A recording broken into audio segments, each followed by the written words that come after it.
Arkadaşlar ilk önce şekeri ve suyu ekleyeceğim. Su az demeyin. Yani az gibi gözüküyor ama değil. Yani aynı şerbet gibi bu şekilde pişireceğim. Bir 7-8 dakika. Fakat buradaki amaç karamelize etmek. O rengi göstereceğim size. Şimdi ocağa alıyorum. Arkadaşlar ateşin yoğunluğu şu şekilde. Ne kısık ne çok. Orta ateş diyebiliriz.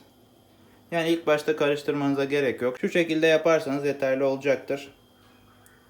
Dediğim gibi 7-8 dakika bu şekilde pişiriyoruz. Ardından o rengi size göstereceğim. Arkadaşlar gördüğünüz gibi kaynamaya başladı. Dediğim gibi yine bu şekilde çevire çevire pişiriyorum. Yani bu aşamada öyle karıştırmaya falan gerek yok. Gördüğünüz gibi kristalleşmeye başladı.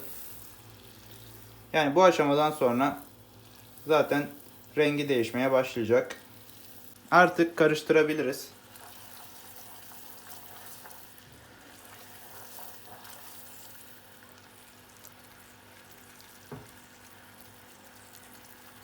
Yani telaşlanmayın yanıyor falan diye. Yanması gerekiyor zaten. Arkadaşlar rengi iyice dönmeye başladı. Şu an üstte sarı ışık olduğu için pek belli olmuyor. Bana pek belli olmuyor da kameraya oluyor. Bayağı döndü rengi. Yani kremaya ekleyeceğimiz rengi göstereceğim size. Bu rengi alır almaz kremayı ekliyorum.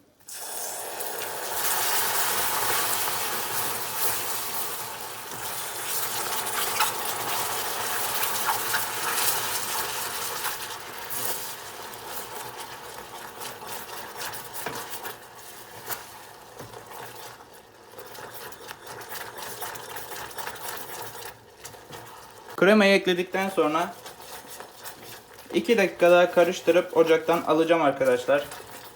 Pütür kalmamalı. O yüzden sürekli karıştırın. Bayramda böyle şeker dağıtırlar ya, karamel. Aynı o kokuyor şu an.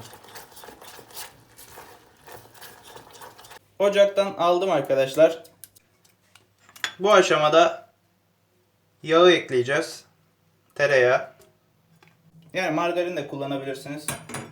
Size kalmış. Yağ burada bağlayıcı görev görecek.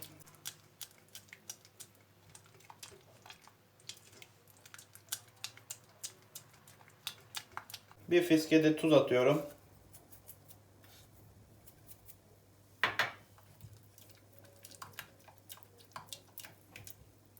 Yani kıvamı aslında bu koyduğumuz yağ veriyor. Diğer türlü direkt donacaktır. Arkadaşlar yağ ekleme konusunda gecikirseniz, yani şeker krema donduysa eğer, bir tık ısıtın, öyle yağ ekleyin. Yoksa bağlanmaz. Karamelimiz hazır arkadaşlar.